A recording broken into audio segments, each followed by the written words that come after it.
from the local lowdown, and we're here with Alexander Pryll at Main Street Studios. So why don't you guys go ahead and introduce yourselves and where your music background kind of comes from? So my name, also shout out local lowdown. Thank you for having me. Really, first of all, it's Elena with an E, not an A. Just but my name is Alexander Pryll, and I am from the area.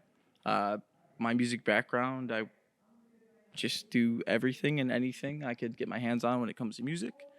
I just love music. I know it sounds simple, but that's all I have to say. I'm here with my boy Cole. Yo, what's up? It's Cole. You call me Kowalyk now. I hail from south of Rochester. Pleasure to be here. Awesome. Well, you were actually interviewed by the local lowdown in 2020 with the band Marmalade Joe. How have you grown as a musician since that interview? So I would say the funny thing about that is we're still all in contact. Like the whole band members, I actually just got back from California visiting Preston. He was the keyboardist and also the co-creator of Marmalade Joe at the time. But it's honestly been the same. Like we still jam. We still send each other things. When we have the chance to get together, we still have, that jam band kind of vibe. The difference, I'd say, is I'm putting more of my foot forward for my own music too.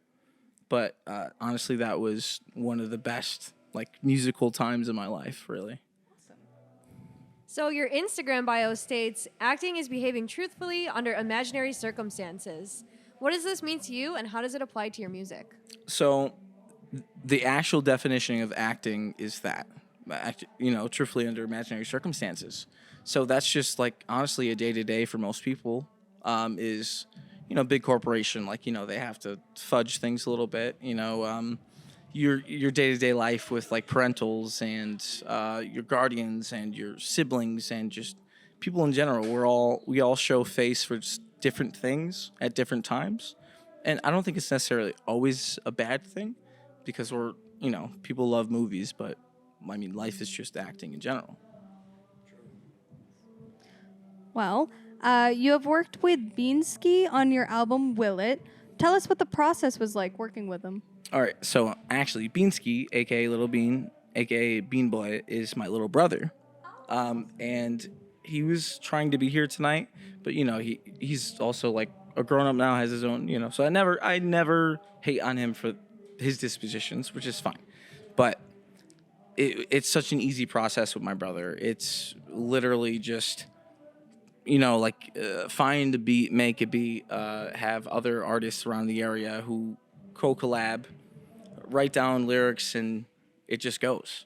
Or we don't even have to be in the same continent, same state, same province. We could be across the world, and regardless, it'll be coinciding, symbiotic, every time.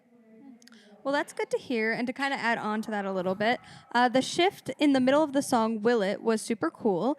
What was your inspiration for that song, and why was it impactful enough to title your entire album Will It? So Will It, to me, is about just everyday life. Will it work? Will it happen? Will it come into existence? Will it, give you the strength? Will it give you the, just everyday life, day to day? I titled the album that because it's it is a collaboration of everything in my life. The highs, the lows, the mids, the sad, the happy, the frustrated, everything cultivated into one project. I really think that more people need to have, honestly, the opposite effect of will it happen? Will it? More of this will happen. This will be, So actually, some spoilers. It was called Will It. I was thinking about releasing a project or an EP, not an album, called It Will, to follow up from Will It. And then the project after that would be called Acting. So that is just a little insight. If you ask that later, I'm so sorry. But no, you're good. Yeah, but Will It because, our day-to-day, we're always asking questions. Cheers. Yeah, that's really cool. So you've actually played a bunch of times here in Fredonia, but this is your first time playing at Main Street Studios. What are your thoughts on the venue? The venue is honestly, as the kids would say, fire. That's it. It's fire. It's open. It's the lighting is great. The people who work here who run this are amazing. Very personable, very accommodating. Honestly, no BS. I'd rate it 10 of 10. How would you?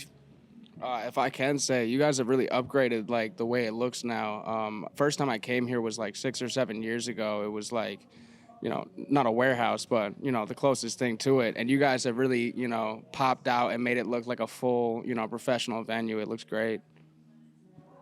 Yeah. Well, last year you played a bunch of unreleased songs at your show at the Cave. Are there any plans to get that stuff out soon?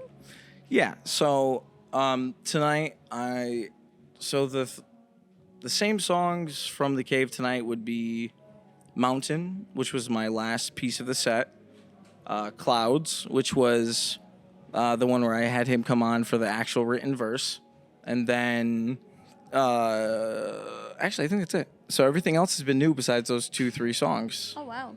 Yeah, and do you have any other, anything that you want to share of, new upcoming shows, merch, anything that you want to Actually, share? tomorrow I have a song releasing called Blushing.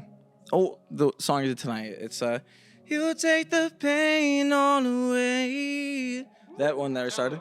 Well, that'll be out by the time this comes out, so make sure to listen to it now. Oh, yeah, 100%. But that's my mom over there, by the way. Hello, Mom. This is my mom, Kathy. I love her more than anything in the world. But, that's honestly about it. I'm very appreciative to all you, and especially Local Lowdown for this interview, and it was a great time tonight. And I think me and Cole had a lot of fun. What'd you say? Yeah, I had a great time. Yeah. Well, thank you so much for talking to us. It's been Chloe, And Elena. and we'll catch you in the next interview. Bye. Bye. It's Elena, not Elena. E with an E. Life's not the same.